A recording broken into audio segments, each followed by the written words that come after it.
Tom थम की कहानी। एक दफा एक बहुत ज़ईफ भिखारी घनी जंगल में भटक रहा था। एक रोज जब उसके पैरों में बहुत शदीद दर्द होने लगा तो उसने गोगो नाम के एक आंख वाले आर्क के दरवाजे पर दस्तक दी और खाने के लिए इल्तिजा की। आर्क गोगो और उसकी बेगम गीगी ने उस अजनबी का अपनी गुफा में इस्तकबाल किया। जब उसकी बेगम ने एक छोटी सी रकाबी में कुछ रोटियां रखी तो उन्होंने महसूस किया कि उनका मेहमान कोई और नहीं बल्कि मर्लिन था, जो कि एक बहुत कामयाब और सबसे जबरदस्त जादूगर था।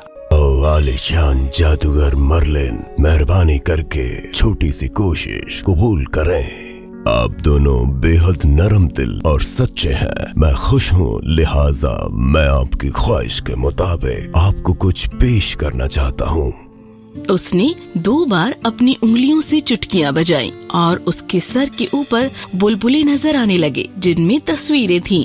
अला सकूतश, बहुत सारा चमकता सोना, चमचमाती रोशन हीरे की खाने। मुझे बताएं, आपकी क्या ख्वाहिश है?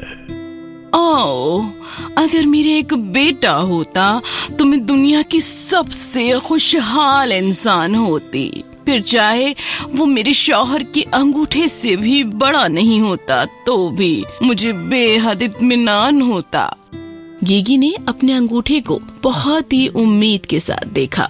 एक आर्क का बेटा, वो भी किसी अंगूठे से बड़ा न हो, ऐसी फिक्र से ही मर्लिन बहुत हैरत ज़दा हुआ और इसीलिए उसने उस बेचारी मासूम औरत की ख्वाहिश पूरी करने का फैसला किया। और फिर वहाँ फौरन ही गीगी का अंगूठा थामकर एक आर्क का छोटा सा लड़का आया। नए आर्क वालिदैन को देखकर बहुत खुशी हुई और उन्होंने मर्लिन को बहुत बहुत शुक्राने अदा किए। और इसके फौरन बाद जादूगर अपने प्यारे मेजबानों के घर से रवाना हो गया।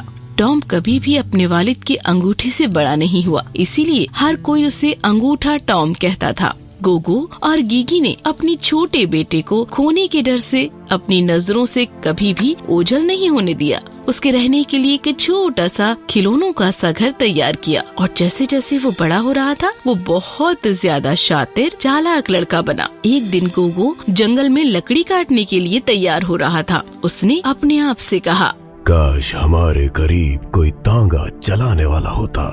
अब्बाजान, मैं तांगा चला सकता हूँ, बिल्कुल तन्हा।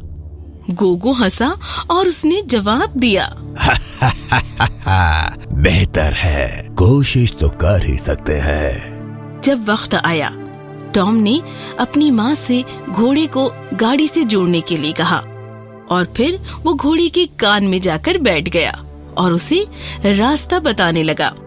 तो घोड़ा घने जंगलों से सही राहों पर चलने लगा और जब वो एक मोड़ पर मुड़े तो टॉम ने कहा, आहिस्ता आहिस्ता। उसकी ये बात 2 लोगों ने सुनी। उनमें से एक ने घोड़े की तरफ देखा और आवाज सुनी, लेकिन उन्हें सवार नहीं दिखा। कितने हैरानी वाली बात है, एक गाड़ी आगे चली जा रही है और घुड़सवार घोड़े से बात कर रहा है, मगर घुड़सवार नजर नहीं आ रहा।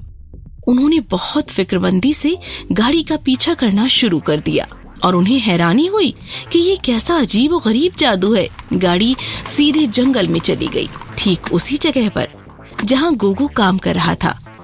तब टॉम ने अपने वालिद को देखकर कहा, क्या आपने गौर किया? अब्बाजान, मैं गाड़ी लेकर हाजिर हुआ हूँ। गोगो ने अपने बेटे को थामा और उसे अपने कंधे पर बैठा लिया। इसी दौरान वो दोनों अजनबी ऊपर की जानिब देख रहे थे और उन्हें समझ में नहीं आ रहा था कि वो क्या कहें, क्योंकि वो हैरत में थे। फिर उनमें से एक ने दूसरे का कंधा जोर से पकड़ा और दोनों लालच के साथ बोले, हमें इस छोटे से आर्क को लेकर भाग जाना चाहिए, हमारी किस्मत बदल देगा। दुनिया भर के लोग छोटे से इंसान को देखने के पैसे देंगे, हम दौलतमंद हो जाएंगे। लिहाजा उन्होंने जल्दबाजी में टहनियों और पत्तियों से ढककर अपने आप को तब्दील किया और गोगो जंगल की करीबी रास्ते से जा रहा था। तब उन्होंने छोटे टॉम के मुंह पर हाथ रखकर उसे थाम लिया और तेजी से उसे अपनी झोली के अंदर दबा दिया और ऐसे ही वो एक जंगल के बड़े लंबे दरख्तों के सायों में दूर निकल गए।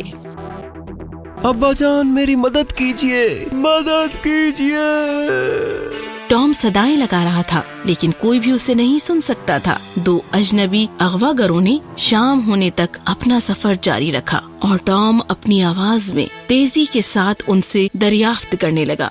क्या आप मुझे नीचे उतारेंगे?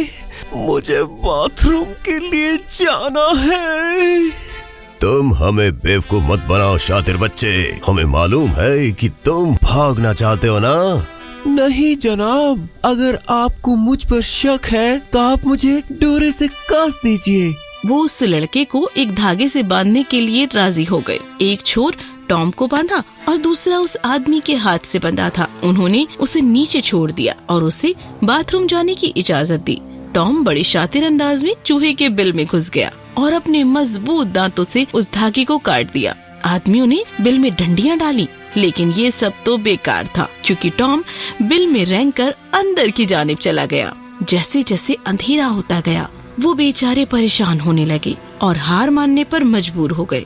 लेकिन जरा देर बाद टॉम को पता चला कि अगवागर वहाँ से चले गए हैं, तो वो बिल से बाहर निकल आया और जब वो चल रहा था तो उसने दो लुटेरों को अपने वालिद गोगो को लूटने के बारे में एक साथ बात करते हुए सुना। तब वो चालाकी से बाहर आया और उनकी सारी स्कीम खराब कर दी। मैं आपको खबर दे सकता हूँ कि कैसे गुफा के दरवाजे से फिसलकर अंदर दाखिल हो सकता हूँ और फिर तिजोरी में सोना भी आपको दिला सकता हूँ। क्या कहते हैं आप? और आखिरकार तुम इस तरह हमारी मदद क्यों करोगे? इससे तुम्हारा क्या फायदा है टिंगू मियाँ? क्योंकि इस डकैती से मुझे भी तो हिस्सा मिलेगा। हाँ हाँ, क्यों नहीं, चलो फिर चलते हैं। लुटेरों ने टॉम को उनके सिर पर ले लिया और वो आगे चलने लगे। जैसे ही वो गोगो की गुफा के पास पहुँचे, टॉम गुफा के एक छोटी सी दरार से फिसलकर अंदर गया और उसने उसके लिए एक छोटी सी कुंडी खींचकर दरवाजा खोला, जिसे टॉम के वालिद ने खास तौर पर उसके लिए ही बनाया था। दोनों लुटेरे गुफा में दाखिल हुए। उनकी आंखें लालच से चमक रही थी और उन्होंने फिर से जांच की और इत्मीनान किया कि आर्क, शौहर और बीवी सो रहे हैं, और फिर चुपके से खजाने के कमरे की तरफ चल पड़े। जैसे ही लुटेरों ने लालच से सोने को अपनी झोलियों में भरना शुरू किया, तभी टॉम ने खजाने के कमरे का दरवाजा खींचा और जोर से बंद कर दिया और लुटेरों को अंदर फंसा दिया और उसने आवाज लगाई, अब्बा जान यहाँ आए, मैंने डकैतों को पकड़ लिया है। गोगो और गीगी दोनों जाग गए। जैसे उन्होंने आवाज सुनी तो उनके चेहरे पर एक हंसी दौड़ गई और वो अपने प्यारे बेटे की आवाज की जानिब भागे। मेरा छोटा टॉम वापस आ गया। पूरा खानदान फिर से आपस में मिल गया और साथ ही अपने सामान की हिफाजत करने के लिए इस मेहरबानी और खुशी से रोने लगे। गीगी ने तब अपने बेटे टॉम को उठाया और उसे चूम लिया। इतने में उन्होंने खजाने के कमरे के दो लुटेरे चोरों को आहिस्ता आहिस्ता बोलते हुए सुना, अरे टॉम, अब आ जाओ, अरे दरवाजा खोलो, तुम्हारे खजाने का हिस्सा तुम्हारी राह तक रहा है। आहा। टॉम, हाँ वहाँ हो? क्या तुम मुझे सुन सकते हो? पूरा आर्क खानदान उन लुटेरों की इस बुरी हालत पर हंसने लगा।